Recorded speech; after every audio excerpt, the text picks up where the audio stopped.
خوبصورت زلفیں، سنت کے مطابق لباس ہے، سر پہ امامہ ہے، زلفیں کانوں تک لٹک رہی ہے، حسن و جمال کا ایک پیکر۔ نوجوان آگے بڑھتا ہے، کہا کہ کہاں ہے وہ فوج؟ کہا آپ لوٹ جائیے۔ کہا میں لوٹنے کے لیے ہی نہیں آیا ہوں، جب میں قدم آگے بڑھا دیتا ہوں تو پیچھے نہیں لیتا۔ کہا آپ چاہتے کیا ہے؟ کہا مجھے اپنے سردار سنجر سے ملاؤ۔ کہا کہ نہیں، انہوں نے منع کیا ہے، آپ کو ہیضہ ہو جائے گا، آپ مر جائیں گے۔ کہا میں تنہا چلوں گا، اور یہ جتنا لشکر ہے میرا یہ جو تاجروں کا قافلہ ہے یہ نہیں چلے گا، یہی رہے گا، میں تنہا چلتا ہوں۔ اگر بلا آئے گی تو میں تنہا اس کو جھیلنے کے لیے تیار ہوں، تم کیوں فکر کرتے ہو؟ جب اس نوجوان نے اصرار کیا تو یہ سپاہی نے ساتھ لے لیا، سنجر کے پاس لے کے پہنچتا ہے تو سنجر کہتا ہے نوجوان تم نے کیوں تکلیف کی؟ کیا تمہیں اس بات کا ڈر نہیں ہے کہ یہ ہیضہ تمہیں بھی لگ جائے؟ نوجوان مسکراتا ہے، کہتا ہے کہ کیا ایک گلاس پانی مل سکتا ہے، ایک پیالہ پانی؟ کہا یہاں کا پانی بھی مت پیجیے آپ، یہ پانی وہ ہے جس کو ہیضے کے مریضوں نے چھوا ہے، اس کو یہ ہیضے کا جو مریض ہے یہ سب چھو رہے ہیں، اس پانی کو پی رہے ہیں، آپ مت پیجیے۔ نوجوان نے کہا نہیں مجھے لا کے دو پانی، انشاءاللہ مجھے کچھ نہیں ہوگا۔ ایک گلاس پانی لا کر دیا، نوجوان نے ایک گھونٹ پیا، پینے کے بعد کچھ پڑتا اور اس پہ پھر دم کر دیا، اور فرماتے ہیں اس کے بعد وہ نوجوان کہ تمہارے پاس جو پانی کے ذخیرہ ہے، جس برتن میں پانی رکھے ہو، یہ پانی اس میں ملا دو اور پورے لشکر کو ایک ایک گھونٹ جتنا میسر آتا ہے سب پلا دو۔ کہا اس سے ہوگا کیا؟ کہا دیکھیے تو وہ جو نوجوان نے گھٹ پانی پیا اور وہ ایک پیالہ پانی پھر اس پورے پانی میں ملایا گیا، اور جب پورے لشکر میں پانی تقسیم کیا جاتا ہے، جیسے ہی جس کے شکم میں پانی جاتا ہے ہیضے کی بیماری سے وہ شفا یاب ہوتے نظر آتا ہے۔ دیکھتے ہی دیکھتے پورا لشکر صحت مند ہو گیا۔ سنجر نے جب یہ دیکھا تو بڑا خوش ہوا، قیمتی زیورات، قیمتی کپڑے سب لے کر حاضر کرتا ہے، نوجوان تم نے ہم سب کی جانیں بچائی، یہ قبول کرو۔ آپ فرماتے مجھے اس کی کوئی ضرورت نہیں، میرا رب مجھ سے راضی ہو جائے، یہی میرے لیے کافی ہے۔ نوجوان اپنا تعارف تو بتاؤ، کون ہو جس کی زبان میں اللہ نے یہ تاثیر رکھی ہے؟ کون ہو کہ جس کے پانی پینے کی تاثیر یہ ہے؟ میں اس پانی کو جھوٹا نہیں کہوں گا کہ اس پانی کی بے ادبی ہے، اس لیے کہ مومن کا جھوٹا جھوٹا نہیں ہوتا۔ یہ تو ولی کامل ہے جس نے وہ اپنے لب لگائے ہیں، جس کے لبوں کی تاثیر یہ ہے کہ وہ جس پانی کو چھو دے وہ پانی شفا والا بن جائے۔ نوجوان کون ہو؟ نوجوان اپنا نام بتاتا ہے، میرا نام سید کمال الدین کا بیٹا غیاث الدین ہوں، یہی ہے سرکار غریب نواز کے والد گرامی، جس کے باپ کا یہ عالم ہے۔ یہ پورا خاندان آفتاب و محتاب ہے۔ میں کہا نا کہ کس کا انتخاب کرو اور کس کو چھوڑ دو۔ یہ غیاث الدین نوجوانی کے عالم میں لشکر کی جان بچاتے ہیں۔ آپ نے فرمایا سنجر تیرا نام سنجر کیوں ہے؟ تو کہتا ہے کہ میرا نام سنجر اس بنا پر ہے کہ میرے والد نے خراسان پر جب حملہ کیا تھا اس کو قبضے میں لینے کے لیے، تو یہاں پر ایک بزرگ ہوا کرتے تھے، اس بزرگ نے میرے والد کو سمجھایا اور کہا کہ جنگ کرنے کی ضرورت نہیں ہے، اگر آپ انصاف پسند ہے تو میں خراسان کے حاکم سے گفتگو کرتا ہوں، علاقہ ہم ویسے ہی سونپ دیں گے۔ لہٰذا بغیر جنگ کے علاقہ سونپ دیا گیا تھا۔ والد گرامی اس سے بڑے خوش ہوئے اور اس علاقے کو انہوں نے بغیر تلوار کے فتح کیا تھا، لہٰذا اس علاقے سے ان کو زندگی کے آخری لمحوں تک اتنی محبت رہی کہ جب میری ولادت ہوئی تو اسی علاقے کی نسبت سے میرا نام سنجر رکھ دیا۔ تو آپ نے کہا کہ وہ کون بزرگ تھے جنہوں نے یہ معاہدہ کروایا تھا اور مسلمانوں میں آپس میں جنگ کرنے سے روک دیا تھا ایک دوسرے کو؟ انہوں نے کہا کہ بزرگ کا حلیہ یہ ہے، حضرت غیاث الدین فرماتے وہ میرے والد گرامی سید کمال الدین تھے، اس بنا پہ وہ سنجر پا۔ تو سرکار غریب نواز کے والد حضرت غیاث الدین، اسی سنجر کی سرزمین پر سرکار غریب نواز کی ولادت 537 ہجری میں ہوتی ہے۔ آپ کی والدہ کا نام ام الورا نام تھا۔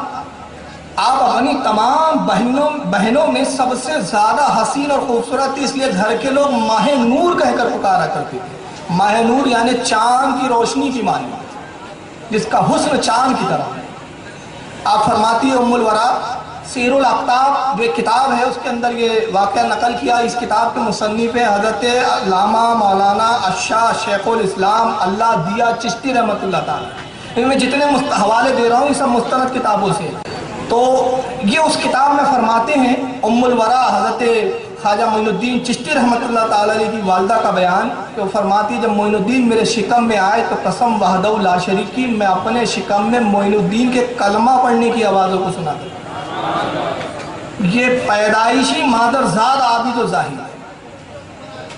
دوشنبے کے دن آپ کی ولادت ہوئی، پیر کا دن، اور بڑی عجیب اتفاق ہے یہاں پر، باپ کی طرف سے سلسلہ نسب حضرت امام حسین سے جا کر ملتا ہے، حسین نے باپ کی طرف سے، والدہ کی طرف سے سلسلہ امام حسن سے جا کر ملتا ہے، نجیب الطرفین سید ہے، دونوں طرف سے خاندان سید ہے۔ اور اتفاق یہ ہے کہ اپنے جد کریم کی سنت ایسی ادا کرتے ہیں، 13 رجب تاریخ ہے ولادت مولا کائنات علی مرتضیٰ کی، اور 14 رجب ہے آپ کے شہزادے معین الدین اجمیری، اپنے باپ سے ایک دن بعد پیدا ہوئے۔ دوشنبہ تاریخ دن ہے ولادت نبی پاک صلی اللہ علیہ وسلم کا، پیر کا دن جس کو ہم کہتے ہیں، فارسی میں دوشنبہ کہتے ہیں، اور وہی ولادت کا دن ہے حضرت خواجہ معین الدین چشتی کا۔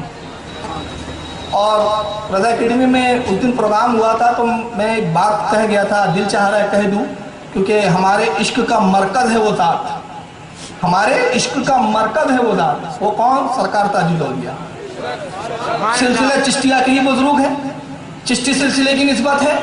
سرکار تاج الاولیاء نے تو سنت کو ایسا ادا کیا کہ سلسلہ چشتیہ میں شاید ہی کوئی ایسا بزرگ گزرا۔ ولادت سرکار تاج الاولیاء کی ہوتی ہے پیر کے دن، نبی پاک کی ولادت بھی پیر کے دن۔ تاج الاولیاء کی ولادت ہے صبح صادق کا وقت، نبی پاک کی ولادت کا وقت بھی ہے صبح صادق۔ تاج الاولیاء کا وصال ہوتا ہے پیر کے دن، نبی پاک صلی اللہ علیہ وسلم کی جو ہے وفات بھی ہے وہ پیر کے دن۔ وصال کا وقت ہے سرکار صلی اللہ علیہ وسلم کا مغرب کا وقت، تاج الاولیاء کا بھی وقت ہے مغرب کا۔ بس ایک فرق چھوڑ دیا تاج الاولیاء نے، وہ یہ کہ سرکار صلی اللہ علیہ وسلم کی زندگی کے جتنے ایام ہیں وہ ہے 63 سال غالباً 13 دن، اور تاج الاولیاء کی زندگی کے ایام ہے 63 سال 12 دن۔ تو اب یہاں حکمت دیکھیے، اب میں نے ایک بار غور کیا اس کو، میں جب پڑھا اور میں سوچ رہا تھا یہ ولادت کے تال میل، میں نے دل میں خیال کیا تاج الاولیاء قربان آپ کے، جب ساری چیزوں پہ سنت ادا کی تو یہاں کیوں نہیں کی؟ 63 سال 13 دن کیوں نہیں؟ 12 کیوں؟ فرمایا دو عالم ارواح سے گویا جواب دے رہے ہیں، اے میرے غلام سن، اس میں بھی سنت ہے، کیونکہ میں دیکھ رہا ہوں ایک ایسا زمانہ آئے گا جو نبی سے برابری کا دعویٰ کریں گا، میں ایک دن پہلے اس لیے وصال کر رہا ہوں باقی تو سنتیں ہو جائے اور دن نبی کے برابر نہ ہو، کہ جب میں تاج الاولیاء ہو کے نبی کے برابر نہیں ہو سکتا تو یہ پھٹیچر کا رسول اللہ کے برابر ہے، میں اولیاء کا تاجدار ہو کے نبی کی برابری کرنے کی جرات نہیں کر رہا ہوں، انہیں ہمت کیسے ہوتی ہے کہ نبی کو اپنی طرح کہتے ہیں؟ یہ عشق کی بات ہے، میں نہیں چاہتا اور وہابیوں کو ہضم ہوں گی بھی نہیں، ان کو ہضم کروانا بھی نہیں، ہم عشق کے بندے ہیں، بات کیوں بڑھائیں؟ اے عشق تیرے صدقے جلنے سے چھٹے سستے، جو آگ بجھا دیں گی وہ آگ لگائیں، ہم عشق کے بندے۔ اب آئیے سرکار معین الدین چشتی جو تاج الاولیاء کے سردار الاولیاء ہے، اور تاج الاولیاء کا بڑی خاص تعلق ہے غریب نواز سے، بڑی خاص نسبت ہے، یہ ایک الگ ٹاپک ہے، ابھی وہ موضوع ہی نہیں ہے، ورنہ پھر تاج الاولیاء اور نظام غریب نواز کے تعلق بتاؤں تو اس پہ 2 گھنٹے لگ جائیں گے، اب کیا کیا چھوڑیں گے۔ 9 سال کی جب عمر ہوتی ہے سرکار غریب نواز کی تو آپ پورے مروجہ علوم سے فارغ ہو جاتے ہیں۔ 9 سال کا بچہ بات نہیں کرتا، مگر غریب نواز کا عالم کیا ہے، 9 سال میں آپ فارغ التحصیل ہو گئے، علم حدیث، اصول، فقہ، جتنے علوم تھے سب سے آپ فارغ ہوئے۔ والد گرامی خود اپنے وقت کے عالم دین سے حفظ قرآن اپنے والد سے فرق کیا، والد کی وراثت میں ایک پنچکی تھی اور ایک باغ تھا انگوروں کا۔ 15 سال کی عمر میں سرکار غریب نواز کے والد کا وصال ہوتا ہے۔ بچپنے کے واقعات میں چھوڑ رہا ہوں یہاں معین الدین اجمیری کے۔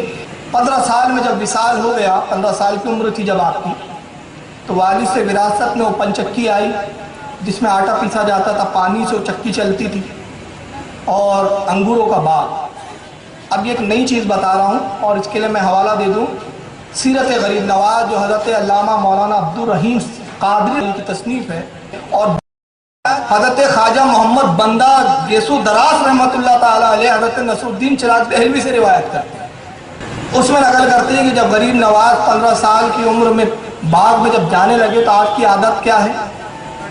آپ باغ میں داخل ہوتے تو قرآن کی تلاوت کرتے ہوئے داخل ہوتے، پھر ایک درخت کے نیچے بیٹھ جاتے ہیں اور جتنا جی چاہتا ہے تلاوت قرآن کرتے، بہترین